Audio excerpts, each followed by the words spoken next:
Every human being is born with two forces inside them. Not two bodies, not two spirits, not something mystical or strange. Just two quiet tendencies, living side by side in the same heart. Like day and night, sharing one sky. Like fire and water, learning to exist in the same world. One side pulls you toward light, toward patience, toward understanding, toward the long road. The harder road, the wiser road. It tells you to wait, to think, to breathe before you act. But the other side is louder. It is heat. It is hunger. It is urgency. It demands now. Now, not tomorrow. Relief, not discipline. Pleasure, not principle. It is the voice that says, take it, fight back, forget the consequences. Both voices are real. Both voices are human. And both voices live inside the same chest. Since the beginning of time, mankind has tried to explain this battle. We gave it names. Some called it angels and demons. Some called it the devil. Some called it destiny. Some blamed witches, curses, or fate. Because it is easier to blame something outside ourselves than to admit the war is happening within. But the truth is quieter than all those stories. Quieter, simpler, more uncomfortable. Nothing is chasing you. Nothing is forcing you. The struggle has never been outside your door. It has always been inside your heart. Every choice, every temptation, every regret, every act of courage, all of it comes from that small battlefield within. And the man you become is simply the side you choose to feed. Inside every man is a fire. The fire that wakes you before sunrise. That pushes you to hustle. That refuses to quit when life gets hard. It is the same fire that helped your ancestors survive war, hunger, and poverty. Without it, you wouldn't eat. You wouldn't work. You wouldn't live. So understand this clearly. The fire is not evil. Strength is not evil. Desire is not evil. They are necessary. But fire without control destroys. And this is where old Yoruba wisdom speaks. The elders say there is Esu, not a devil, not a demon, but the keeper of the crossroads. He does not push you. He does not force you. He simply watches and presents the choice. Will you control the fire, or will the fire control you? Because guided fire gives warmth. Disciplined fire builds greatness. But reckless fire burns everything. And what you release into the world always returns. That is the balance of life. The fire is necessary. The test is necessary. And the man you become depends on what you choose at the crossroads. But fire without control can burn. Not loudly, not violently. Sometimes, quietly, when money is short, and pressure is heavy, and life feels unfair. The mind begins to negotiate with itself. We start justifying. This once won't matter. Everyone does it. I have no choice.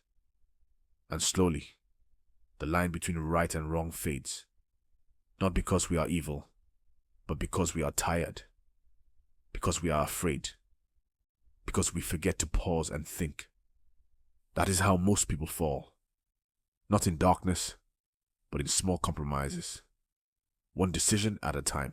In Yoruba wisdom, there is an understanding of life that is often misunderstood.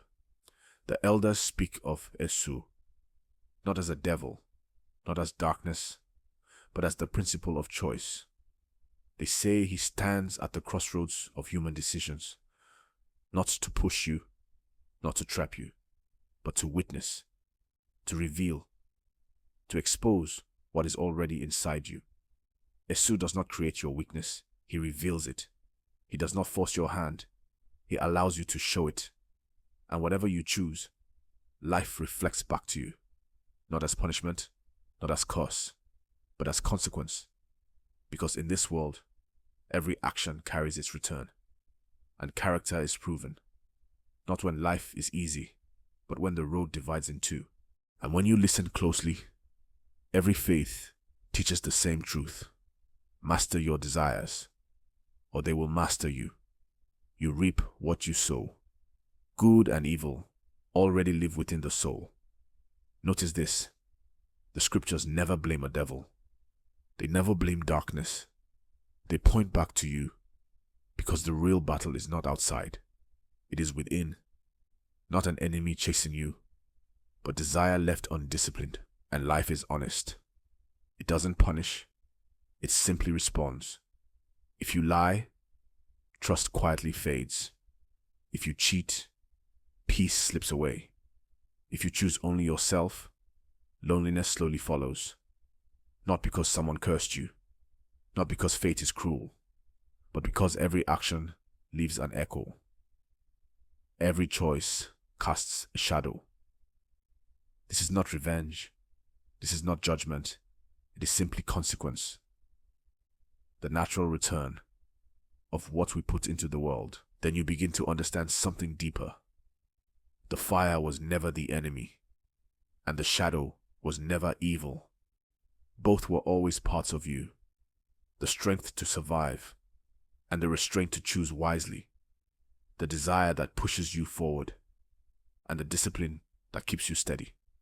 Like day and night, like sun and rain. Both must exist, because strength without control becomes destruction, and control without strength becomes weakness.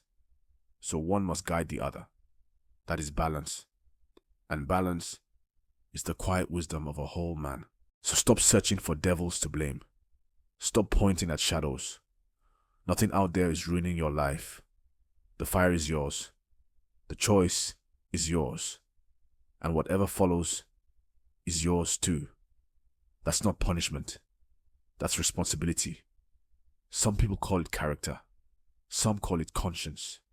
Some call it Isu, the crossroads of life. But it's not a spirit. It's not fate. It's simply consequence. Life answering you back. Because at the end of the day, no enemy controls you. No darkness forces you. The real battle has always been this simple. Can you control yourself or not? That's what makes a man.